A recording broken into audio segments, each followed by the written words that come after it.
ఇంటర్నల్గా శక్తిని తేజస్ని అవేకం చేసుకోవాలంటే కుండల శక్తిని ఏ విధంగా ధ్యానించగలం, ఏ విధంగా చేస్తే బాగుంటుంది?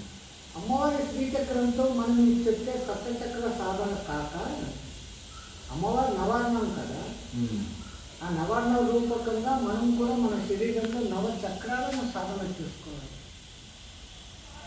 ఇప్పుడు ఆజ్ఞాచక్రం తర్వాత సహస్రారానికి మధ్యలో 2 చక్రాలు ఉంటాయి. ఒకటి లలాట చక్రము, ఒకటి సీమాంత చక్రం. ఈ సీమాంత చక్రాన్ని సైంటిఫికల్గా కూడా మనం ప్రూవ్ చేయొచ్చు. మన భూగోళానికి చుట్టూ ఒక వాతావరణపు పొర ఉంటుంది. ఆ పొర దాటినాక అంతా అంతరిక్షం. ఈ పొరలో ఉండి ఇదే మాయ. భూమి చుట్టూ ఉన్న ఈ పొరే మాయ. ఈ పొరలో మాయ అనే దానికి ప్రత్యక్ష ఉదాహరణ ఉదయం అయింది, సూర్యుడు ఈ పక్క పుట్టినాడు, ఈ పక్క పోయినాడు అంటాడు. భూమి తిరుగుడుతో అది తిరుగుతుంది, సూర్యుడు అక్కడనే ఉన్నాడు, దాంట్లో తేడా లేదు. పగలంతా దీని ఆకాశం నీలం రంగులో కనపడుతుంది అంటారు.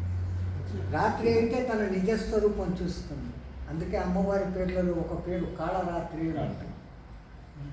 ఆ రాత్రి శాశ్వత రాత్రిగా మారిపోతే ఆ జగన్మాతలోకి మనం ఎంటర్ అవుతాం. ఈ ఆకాశం వరకు ఉన్న దాన్ని దాటి ఉన్నదంతా కూడా కాళరాత్రి. సకల శక్తివంతంగా ఆ జగన్జనని మనంతా విశ్వవ్యాప్తంగా వ్యాపించి ఉంది.